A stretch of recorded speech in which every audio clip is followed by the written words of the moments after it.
Hey guys, Josh from Roberts Camera. Today we're going to talk about Canon cameras and their whole APS-C lineup, all the way from the R100, which is their most beginner level camera, all the way up to the R7, and even a little bit about the R8, which is their most modern sort of entry level point into full frame cameras. All right, so for starters, we're going to start with the R100. At $479, this is Canon's most entry-level mirrorless camera, super attainable for students, beginners, parents who want to photograph their kids, anybody who's just looking for that step up from a cell phone as far as quality goes, but isn't trying to break the bank on spending a ton of money on a new camera. This camera is going to be specifically designed for stills. It's not a very strong video camera, although it can shoot 4K, 24 frames a second, cropped. It has a 24.1 megapixel APS-C sensor, and it can shoot 6.5 frames per second continuous shooting, which makes it a pretty substantial entry camera into mirrorless and into interchangeable lens cameras. From there, you go to the Canon EOS R50, which is going to be the next step above at about $679. It's going to give you more video capability, so if you're a hybrid shooter or a blogger or vlogger and you're looking for a camera that can do photos and video and is super lightweight, it'd be great for a travel photographer as well. Just a good all-around camera. If you're familiar with Canon's DSLR lineup, this would be comparable to the upgraded version of the Canon EOS Rebel T7i. It has a 24.2 megapixel sensor and can shoot 15 frames a second with the electronic shutter.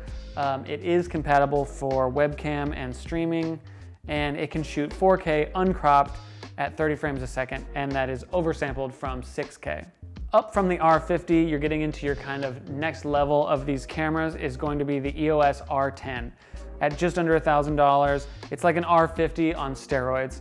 The R10 is more in line with where the Canon 90D would have been in their DSLR lineup.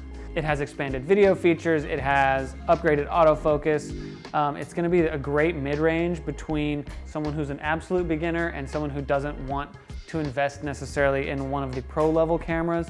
24.2 megapixel sensor, again APS-C. It has great low light handling, and it can shoot up to 15 frames a second with the electronic shutter. From there, you go up to the Canon EOS R7, which is Canon's flagship mirrorless camera. At $14.99, or actually right now as I'm filming this, there's a $100 instant savings, so it's $13.99 for the body. It is built for speed. It's great for birders and sports photographers, anybody who wants the speed of a high-level camera, but wants the extra zoom of an APS-C camera. It's perfect for those long-reaching lenses where you don't want to add a teleconverter, but you want a little bit of extra reach. The R7 is a great camera for that. It is a 33 megapixel APS-C camera. It can shoot 4K 60 uncropped and shoots 15 frames per second with the mechanical shutter, as well as 30 frames per second with the electronic shutter.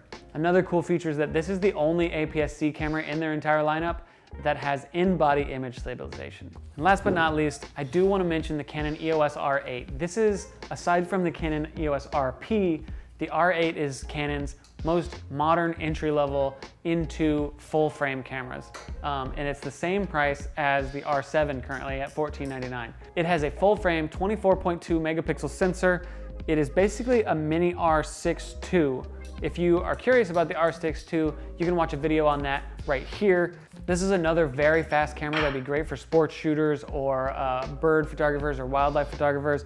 It has expanded autofocus tracking modes for horses, planes, and even trains. It has a video record limit of 2 hours. It is Canon's lightest full frame to date.